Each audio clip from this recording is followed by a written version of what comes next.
Hello दोस्तों, स्वागत है आपका मेरे चैनल पार्ट टू सक्सेस में। तो दोस्तों, जैसा कि आपको पता है, मैंने एंशियंट हिस्ट्री की एक सीरीज शुरू की है जिसमें कि मैं आज एंशियंट हिस्ट्री का एक नया चैप्टर लेके आया हूं जो कि है गुप्ता एज या गुप्ता एम्पायर। ठीक है, जिसको कहा जाता है गोल्डन एज ऑफ इंडिया। क्यों कहा जाता है? क्योंकि इसी पीरियड में बहुत सारी एडवांसमेंट्स देखी गई। किसमें? आर्ट आर्ट की फील्ड में, लिटरेचर में, साइंस में, मैथमेटिक्स में और कल्चर में। ठीक है, तभी इसको गोल्डन एज ऑफ इंडिया कहा जाता है। तभी इसको गोल्डन एज ऑफ इंडिया कहा जाता है। ठीक है, तो चलो शुरू करते हैं आज का लेक्चर। तो ठीक है, तो जैसा कि यहाँ पे बताया गया है कि इसका टाइम पीरियड है 320 सीई से लेके 550 सीई तक। ठीक है, और ये एक मोस्ट मोस्ट प्रॉस्पेरस एम्पायर थी एंशियंट इंडिया की एक बहुत समृद्ध एम्पायर थी एंशियंट इंडिया की। ठीक है, और इसको फाउंड किया था किसने? श्रीगुप्त ने। श्रीगुप्त ने इसको फाउंड किया था। और ये जो अपनी पीक पे पहुंची थी, ये पहुंची थी किसके? चंद्रगुप्त के टाइम पे। फाउंड किसने किया था? श्रीगुप्त ने। और जो अपनी पीक पे पहुंची थी, अपनी ऊंचाई पे पहुंची थी, ये पहुंची थी चंद्रगुप्त वन के शासनकाल में, समुद्रगुप्त के शासनकाल में और चंद्रगुप्त टू के शासनकाल में, जिसको कि विक्रमादित्य भी बोला जाता है। विक्रमादित्य। ठीक है, किसको बोला जाता है? चंद्रगुप्त टू को। चंद्रगुप्त टू को विक्रमादित्य भी बोला जाता है। तो ये आप याद रखोगे, एग्जाम में बहुत बार पूछा जाता है। ठीक है, और जैसा कि यहाँ पे बताया गया है कि this period saw great advancement in art, literature, science, mathematics and culture. तो इसी पीरियड के दौरान बहुत सारी एडवांसमेंट हुई थी। किसकी फील्ड में? आर्ट की फील्ड में। ठीक है, लिटरेचर की फील्ड में, साइंस की फील्ड में, मैथमेटिक्स की फील्ड में और कल्चर में।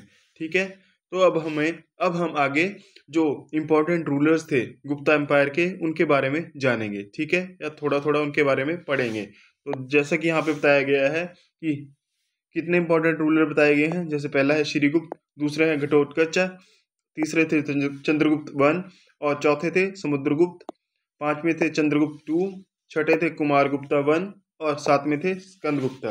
तो इनके बारे में हम थोड़ा थोड़ा जानते हैं। ठीक है, तो सबसे पहले श्रीगुप्त की बात करते हैं। ये जो थे, ये फाउंडर थे किसके? गुप्ता डायनेस्टी के।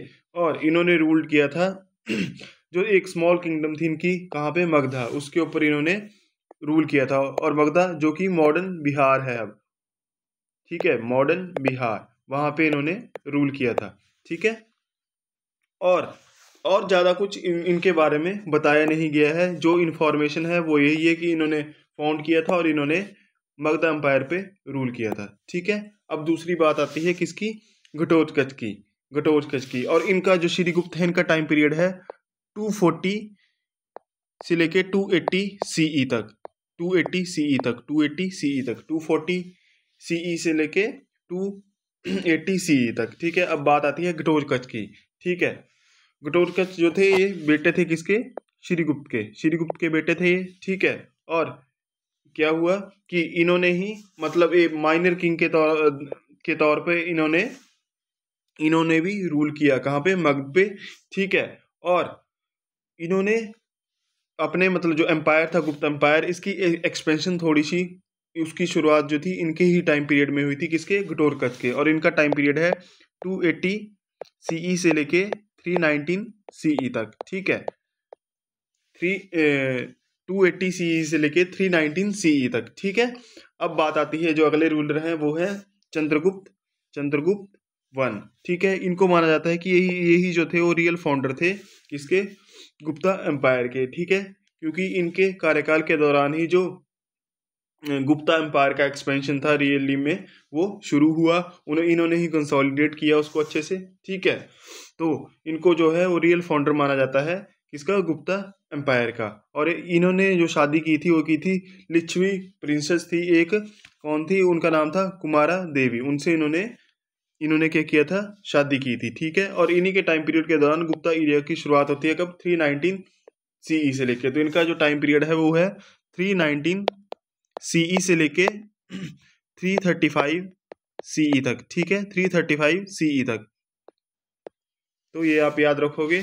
ठीक है, क्योंकि ये इंपॉर्टेंट रूलर है किसके? गुप्ता एम्पायर के। ठीक है, इन्होंने ही गुप्ता इरा की शुरुआत की थी 319 सीई से लेके 335 CE तक इनका टाइम पीरियड है, ठीक है। और इन्होंने एक टाइटल भी लिया था, वो था महाराजा धीराजा, ठीक है, महाराज धीराजा। क्या टाइटल लिया था, मैं यहाँ पे लिख देता हूँ आपको, महाराजा, महाराजा धीराजा, धीराजा, ठीक है, इन्होंने टाइटल भी लिया था, ठीक है। अब बात आती है जो अगले रूलर है बहुत इंपॉर्टेंट गुप्ता एम्पायर के, वो है कौन, अगले हैं समुद्रगुप्त, जिनको कि बोला जाता था नेपोलियन ऑफ इंडिया, ठीक है।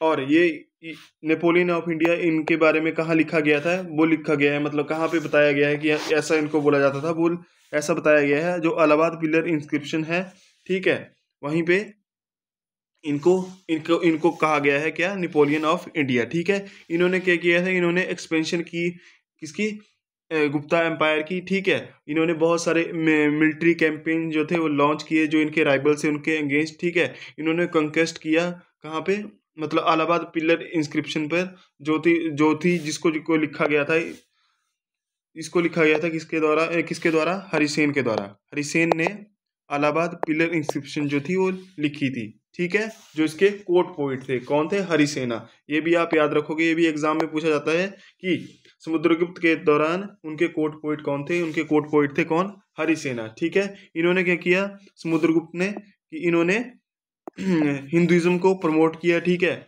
हिंदुइज्म को इन्होंने प्रमोट किया। और इन्होंने क्या किया, इन्होंने बहुत सारा आर्ट जो था, म्यूजिक था, लिटरेचर था, उसको संरक्षण प्रदान किया, ठीक है, संरक्षण प्रदान किया। अब अगले जो रूलर है इंपॉर्टेंट, वो कौन है, वो है चंद्रगुप्त सेकंड, जिनको बोला जाता है विक्रमादित्य, ठीक है। जैसे कि मैंने आपको बताया, जो जो चंद्रगुप्त जो चंद्रगुप्त प्रथम थे उनको बोला जाता है महाराजा धीराजा, और जो चंद्रगुप्त सेकंड थे उनको बोला जाता था विक्रमादित्य का टाइटल उन्होंने लिया था। इन्होंने क्या किया था, इन्होंने हराया था किसको, साकाज को। और इनके जो कोर्ट में जो थे वो नवरत्न थे, ठीक है। और उनमें कालिदास और ब्रह्ममीरा भी शामिल थे, ठीक है। कालिदास और ब्रह्ममीरा जो थे वो भी इनके इनके जो नवरत्न थे, 9 जेम्स थे, उनमें शामिल थे, ठीक है। और इनके ही पीरियड के दौरान जो गुप्ता डायनेस्टी थी, या गुप्ता जो पीरियड था, वो अपने पीक पे पहुंचा था, ठीक है। क्योंकि इन्होंने मतलब इन्होंने एक बहुत अच्छा रूल स्थापित किया था, इन्होंने अपने एम्पायर को और अच्छे से कंसोलिडेट किया, एक्सपेंशन किया, उस पर अच्छे से रूल किया, एक अच्छा एडमिनिस्ट्रेशन स्थापित किया, जिससे कि जो गुप्ता एम्पायर था इनके ही कार्यकाल के दौरान अपनी पीक पे पहुंचा था, ठीक है। और इन्होंने क्या किया था, इन्होंने बहुत सारे जो गोल्ड कॉइन थे वो इशू किए थे। क्या किया था इन्होंने, जो गोल्ड कॉइन थे बहुत सारे वो इशू किए थे, ठीक है। आई होप आपको लेक्चर अच्छा लग रहा हो, ठीक है। अगला क्वेश्चन है, सॉरी, अगला जो रूलर है वो है कुमार गुप्ता फर्स्ट। कुमार गुप्ता फर्स्ट जो थे, इन्होंने फाउंड किया था किसको, नालंदा यूनिवर्सिटी को इन्होंने फाउंड किया था। किसको फाउंड किया था, नालंदा यूनिवर्सिटी को, ठीक है। और जो यहाँ पे जो चंद्रगुप्त सेकंड थे, इनका मैं टाइम पीरियड आपको बताना भूल गया, इनका था 375 CE से लेके 415 CE तक, ठीक है। 375 CE से लेके 415 CE तक, ठीक है। ये जो था इनका टाइम पीरियड था, ठीक है। अब बात आती है अगली, जो है वो है कुमार गुप्ता, जिन्होंने क्या किया था, उन्होंने फाउंड किया था नालंदा यूनिवर्सिटी को, ठीक है। और इन्होंने जो था, इनके टाइम पर ही जो कुमार गुप्ता फर्स्ट थे, इनके टाइम पर ही जो हुनर्स थे, उन्होंने ही इन्वेजन किया था 2 टाइम इन्होंने अटैक किया था गुप्ता एम्पायर पे, या इंडिया पे इन्होंने इन्वेजन किया था कुमार गुप्ता फर्स्ट के ही टाइम पीरियड के दौरान, ठीक है। और ये जो थे, ये वर्शिप करते थे किसकी, लॉर्ड जो कार्तिकेय थे उसकी वो वर्शिप करते थे। उनको स्कंदा भी बोला जाता था, स्कंदा, SKANDA, स्कंदा भी बोला जाता था किसको, जो लॉर्ड कार्तिकेय थे उनकी ये वर्शिप करते थे, ठीक है। अब जो अगले जो इंपॉर्टेंट रूलर हैं वो है स्कंद गुप्ता, ठीक है। इनके टाइम पे क्या हुआ, इनके टाइम पर भी ह्यूनाज ने इन्वेजन किया था। जो पहली बार ह्यूनाज ने इन्वेजन किया था वो किया था कुमार गुप्ता फर्स्ट के टाइम पे, और जो स्कंदगुप्त के टाइम पर भी जो था वो ह्यूनाज ने इन्वेजन किया था। और ये लास्ट रूलर थे किसके, गुप्ता एम्पायर के, ठीक है। और इनकी मृत्यु के पश्चात ही गुप्ता एम्पायर का डिक्लाइन शुरू हो गया, ठीक है। तो ये जो इंपॉर्टेंट रूलर थे गुप्ता एम्पायर के, उनके बारे में मैंने आपको बताया, जो इंपॉर्टेंट पॉइंट थे, ठीक है। और ये सारे पॉइंट आपके एग्जाम पॉइंट ऑफ व्यू से बहुत इंपॉर्टेंट है। अगली बात आती है कि इनका एडमिनिस्ट्रेशन कैसा था। तो पहली तो बात इनकी जो थी मोनार्किकल गवर्नमेंट थी, ठीक है। किंग जो होता था वो हेड होता था किसका, स्टेट का और आर्मी का, ठीक है।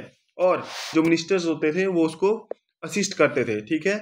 जैसे कि मैंने बताया किसके, जो चंद्रगुप्त सेकंड थे, उसके उसके जो कोर्ट में जो थे वो नवरत्न थे, तो वो उसके मिनिस्टर होते थे जो कि उसको असिस्ट करते थे, ठीक है। और जो एम्पायर था वो डिवाइड होता था किसमें, भुक्तीज में, जिसको बोला जाता था प्रोविंस, ठीक है। और गवर्न करता था उसको, उन प्रोविंसेस को, वो था उपारिकास बोला जाता था, ठीक है। और विलेजेस को बोला जाता था ग्रामा, जिसको लीड करता था, जिसको हेड करता था वो कौन करता था, ग्रामिक, ठीक है। और एक टैक्सेशन सिस्टम जो था वो अच्छे से डेवलप हो चुका था, और एक लॉ सिस्टम भी अच्छे से एस्टेब्लिश हो चुका था कि मतलब गुप्ता एम्पायर के दौरान, ठीक है। अब बात आती है इनकी इकोनॉमी की, ठीक है। इनकी इकोनॉमी कैसी थी। जो एग्रीकल्चर थी वो मेन ऑक्यूपेशन थी किसकी, गुप्ता एम्पायर के दौरान, ठीक है। लोगों की जो एग्रीकल्चर थी वो मेन ऑक्यूपेशन थी। ट्रेड जो था वो इंटरनली और एक्सटर्नली दोनों जगह पे किया जाता था, मतलब आंतरिक ट्रेड भी यहाँ पे प्रेजेंट था, और जो मतलब अदर कंट्रीज थी उनके साथ भी ट्रेड जो था वो किया जाता था, ठीक है। और इनके जो मेन पोर्ट्स थे वो थे क्या थे, तमारला, पिति, बरोच, सोप्रा, ये जो थे इनके मेन पोर्ट थे, ट्रेड नहीं थे, पोर्ट्स थे इनके। तमरला, पिति, ब्रोच और सोप्रा जो थे इनके मेन पोर्ट्स थे, यहाँ से ये ट्रेड करते थे, ठीक है। और इन्होंने बहुत सारे gold and silver coins introduce किए, जिनको बोला जाता था दिनाराज। दिनाराज जो मेनली था वो गोल्ड कॉइन्स को बोलते थे गुप्ता एम्पायर के दौरान, ठीक है, ठीक है। और इन्होंने बहुत सारे क्या किया, इन्होंने इंडस्ट्रीज और ट्रेड जो था वो शुरू करवाया था, ठीक है, ठीक है। और बहुत सारी इंडस्ट्रीज जो थी उनको मैनेज किया था, ठीक है। और इनके दौरान जो क्या बोला जाता है कि the empire enjoyed economic prosperity. क्या था, जो एम्पायर थी उसने एक इकोनॉमिक प्रोस्पेरिटी जो थी वो इंजॉय की थी इसी गुप्ता पीरियड के दौरान। अब बात आती है अगली इनके इनके एजुकेशन और लिटरेचर की। तो नालंदा यूनिवर्सिटी जो थी वो मेजर लर्निंग सेंटर था गुप्ता एम्पायर के दौरान, ठीक है। संस्कृत को जो था इन्होंने अपनी कोर्ट लैंग्वेज के तौर पे अडॉप्ट किया और इसको आगे बढ़ाया, ठीक है। कालिदास जो थे वो पोइट थे, ठीक है, गुप्ता एम्पायर के दौरान, और इन्होंने क्या लिखा था, अभिज्ञान शाकुंतलम, ये जो था इन्होंने बुक या नाटक लिखा था। और मेघदूता भी इन्होंने ही लिखा था, ठीक है। एक और थे विशाख दत्ता जिन्होंने लिखा था मुद्रा राक्षसा, ठीक है, ये भी इन्होंने ही लिखा था। और एक और थे शूद्र का, इन्होंने लिखा था मृच्छकंटिका, ठीक है। और बहुत सारी ग्रामर, फिलॉसफी, एस्ट्रोलॉजी और मेडिसिन के फील्ड में इन्होंने बहुत सारी एडवांसमेंट दी, मतलब की, और बहुत सारी बुक्स इन सब चीज़ों पे लिखी गई है, ठीक है। तभी तो गुप्ता पीरियड को जो था वो गोल्डन एज बोला जाता था इंडिया का, ठीक है। तो ये सारे पॉइंट बहुत बहुत इंपॉर्टेंट है, और जो भी ये बुक्स हैं बहुत बार एग्जाम में पूछी गई हैं, ठीक है। अब बात आती है साइंस एंड टेक्नोलॉजी की, ठीक है। तो गुप्ता पीरियड के दौरान ही जो आर्यभट्ट थे उन्होंने कॉन्सेप्ट दिया था किसका, जीरो का, और अर्थ के रोटेशन का, कि पृथ्वी जो है वो सूर्य के चारों तरफ घूमती थी। तो आप सोच लो कि हमारे जो एंशियंट इंडिया के रूलर्स थे उनको कितने पहले पता था कि जो अर्थ है वो रोटेट करती है सन के अराउंड, ठीक है। जो कि बाद में मतलब बहुत टाइम बाद जो था साइंटिस्टों ने ये थ्योरी दी थी, पर जो हमारे एंशियंट इंडिया के जो रूलर्स थे, ठीक है, उनको ये सब चीज़ें पहले से ही पता थी। तो कितने एडवांसमेंट थी उस शासनकाल के दौरान भी, ठीक है। अब बात आती है ब्रह्मीरा, ठीक है। इन्होंने क्या कॉन्सेप्ट दिए थे, इन्होंने बताया था बृह संहिता और एस्ट्रोनॉमी और एस्ट्रोलॉजी के बीच के फील्ड में बहुत सारी खोज की थी इन्होंने, ठीक है। और आगे थे भागवटा, इन्होंने आयुर्वेदा पे बहुत सारी बुक्स लिखी थी और बहुत सारी प्रोग्रेस की थी इन्होंने मैथमेटिक्स के फील्ड में, मेटलर्जी के फील्ड में और मेडिसिन के फील्ड में, ठीक है। एक तो देखो मेटलर्जी का एक बेस्ट एग्जांपल है कौन सा, जो था जो दिल्ली में जो था आयरन पिलर जो था, ठीक है, आयरन पिलर जो है जिसपे आपको पता है कि कभी जंग नहीं लगती।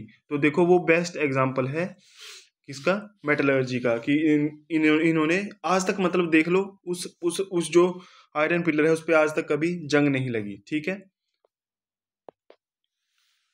अब बात आती है आर्ट और आर्किटेक्चर की। ठीक है, तो जैसा कि आपको पता है कि गुप्ता पीरियड को जो था वो क्या बोला जाता है, गोल्डन एज ऑफ इंडिया, क्योंकि आर्ट और आर्किटेक्चर में की फील्ड में भी इन्होंने अपना बहुत सारा योगदान दिया। ठीक है, जैसे कि एग्जांपल है कि कौन कौन सी चीज़ें इनके कार्यकाल के दौरान डेवलप हुई या बनाई गई। ठीक है, जैसे कि अजंता और एलोरा केव्स। ठीक है, और सारनाथ केव्स, सारनाथ बुद्धा स्टैचू जो था वो, और आयरन पिलर दिल्ली जो मैंने आपको अभी बताया कि वो था बेस्ट एग्जाम्पल था मेटलर्जी की फील्ड में गुप्ता एम्पायर के दौरान। ठीक है, टेम्पल्स इन्होंने बताया, कौन सा, देवगढ़ टेम्पल बताया। ठीक है, दशावतारा बोला जाता है जिसको कि। ठीक है, और विष्णु और शिवा के टेम्पल्स बनाए इन्होंने कहाँ पे, उदयगिरी में। उदयगिरी में इन्होंने विष्णु और शिवा के टेम्पल्स बनवाए। ठीक है, और भी बहुत सारी चीजें इन्होंने बनवाई थी। ठीक है, अब बात आती है रिलीजन। तो इन्होंने जो जो था वो रिवाइव किया किसको, हिंदुइज्म को। ठीक है, हिंदुइज्म को ये दोबारा से रिवाइव किया, और जो संस्कृत थी इनकी कोर्ट लैंग्वेज थी। ठीक है, और इन्होंने विष्णु और शिवा जो थे, जो मेल डाइटीज थी, इनको और पॉपुलर किया। ठीक है, इन्होंने रिलीजियस टॉलरेंस दिखाई कि बुद्धिज्म और जैनिज्म भी हिंदुइज्म के साथ एक को एग्जिस्ट करते थे। ठीक है, इन्होंने बहुत सारे मंदिर बनवाए अपने एम्पायर के अक्रॉस, मतलब जहाँ जहाँ तक इनका एम्पायर फैला था वहाँ पे इन्होंने बहुत सारे मंदिर बनवाए। अब बात आती है इनके फॉरेन रिलेशन की। तो इनके जो फॉरेन रिलेशन थे या ट्रेड था वो बहुत सारी फॉरेन कंट्रीज के साथ था, जैसे कि रोम के साथ था, चाइना के साथ था, और साउथ ईस्ट एशिया के साथ था। ठीक है, इन्होंने बहुत सारे कल्चर और डिप्लोमेटिक टाइज किए किसके, फॉरेन कंट्रीज के साथ। और इनके टाइम पीरियड में जो था वो फाहिन फाहिन जो मेनली था वो चंद्रगुप्त सेकंड के टाइम पीरियड में इंडिया आया था। ठीक है, ये बहुत इंपॉर्टेंट क्वेश्चन है, बहुत सारे एग्जाम में पूछा गया है। जो फाहिन था जो कि एक चाइनीज पिलग्रिम्स था, वो चंद्रगुप्त सेकंड के रीजन पे ही इंडिया में आया था। ठीक है, तो ये बहुत इंपॉर्टेंट है, आप याद रखोगे कि फाहिन किसके टाइम पीरियड में इंडिया आया था, वो आया था चंद्रगुप्त सेकंड के पीरियड में इंडिया आया था। ठीक है, और इसने बहुत सारी किताबें लिखी थी इंडिया गुप्ता एम्पायर के बारे में, और बहुत सारी चीज़ें लिखी थी पूरी इंडिया के बारे में। ठीक है, तो फाहिन का भी इम्पोर्टेंट कंट्रीब्यूशन है किसमें, हिस्ट्री ऑफ इंडिया में, क्योंकि इसने बहुत सारी बुक्स लिखी थी जिससे कि हमें पता चलता था कि उस टाइम इंडिया में क्या क्या था, भारत में क्या क्या चीज़ें थी, क्या क्या चीज़ें पाई जाती थी, और किस किस के साथ रिलेशन थे इंडिया के। ठीक है, अब बात आती है डिक्लाइन की। ठीक है, डिक्लाइन कैसे हुआ गुप्ता एम्पायर का। तो सबसे पहले जो रीजन था वो था ह्यूनाज इन्वेजन। ठीक है, जो ह्यूनाज ने था वो इन्वेड करना शुरू कर दिया था। सबसे पहले इन्वेड किया था किसके, कुमार गुप्ता प्रथम के टाइम पे। ठीक है, उसके बाद स्कंद गुप्ता। ठीक है, और आगे के जो सक्सेसर थे गुप्ता एम्पायर में वो बहुत वीक थे। ठीक है, किसके बाद, जो स्कंद गुप्ता था जो हमने 7th रूलर पढ़ा था, उसके बाद जो जितने भी उसके सक्सेसर थे वो बहुत वीक थे, जो कि ह्यूनास के इन्वेजन को रोक नहीं पाए। ठीक है, जिस कारण इनका डिक्लाइन शुरू हो गया। ठीक है, बहुत सारे आंतरिक जो थे वो रिवोल्ट होना शुरू हो गए, जैसे कि गृह युद्ध जो था वो प्रारंभ हो गया। ठीक है, जिसके कारण जो छोटी छोटी प्रोविंसेस थी उनको जो फॉरेन इन्वेजन हुआ और डायनेस्टीज ने छीन लिया। ठीक है, और आंतरिक मतभेद पैदा हो गए। ठीक है, और बहुत सारी जो रीजनल पावर्स थी वो राइज होना शुरू हुई। जैसे कि रीजनल पावर्स कौन कौन सी थी, वो थी जैसे कि बताकाज थे, बताकाज बताकाज ठीक है, पुष्यभूतिज थे। ये जो थी ये एक स्ट्रॉन्ग पावर्स के तौर पे उभर कर आई। ठीक है, और जो एम्पायर था वो फ्रेगमेंटेड, मतलब वो टूट गया। ठीक है, तो 550 सीई तक जो गुप्ता एम्पायर जो था वो डिसइंटीग्रेट हो गया। ठीक है, इंटीग्रेट हो गया। ठीक है, और जो गुप्ता एम्पायर जो था वो बिखर गया। ठीक है, क्या क्या मेन कारण थे, एक था ह्यूना इन्वेजन और जो वीक सक्सेसर थे, और इंटरनल रिवोल्ट शुरू हो गए, और इकोनॉमिक डिक्लाइन हो गया। ठीक है, और जो रीजनल पावर्स थी वो राइज होना शुरू होगी, जिस कारण गुप्ता एम्पायर टूट गया। ठीक है, रीजनल एम्पायर्स में मैंने क्या क्या बताया, जैसे कि वताकास थे और पुष्यभूतिस थे, इन्होंने मतलब ये अलग किंगडम्स के तौर पे उभर के आए। अब लिगेसी जो थी वो क्या लेके आए थे, गुप्ता एम्पायर जो थी वो गोल्डन एज थी इंडिया की। ठीक है, ग्रेट अचीवमेंट हुई किसमें, साइंस की फील्ड में, आर्ट की फील्ड में और कल्चर की फील्ड में। ठीक है, फाउंडेशन हुआ क्या, एक क्लासिकल इंडियन सिविलाइजेशन का, और इन्होंने अपना इन्फ्लुएंस जो था वो स्प्रेड किया अक्रॉस एशिया में, पूरे एशिया में इनका इन्फ्लुएंस देखा गया। ठीक है, और ये इन्होंने बहुत सारी क्या अचीवमेंट प्राप्त की साइंस की फील्ड में, आर्ट की फील्ड में और कल्चर की फील्ड में। ठीक है, तो दोस्तों ये था आज का लेक्चर। आई होप आपको लेक्चर अच्छा लगा हो। अगर आपको लेक्चर अच्छा लगा है तो मेरी वीडियो को लाइक करें, शेयर करें और मेरे चैनल को सब्सक्राइब करें। Thank you so much guys.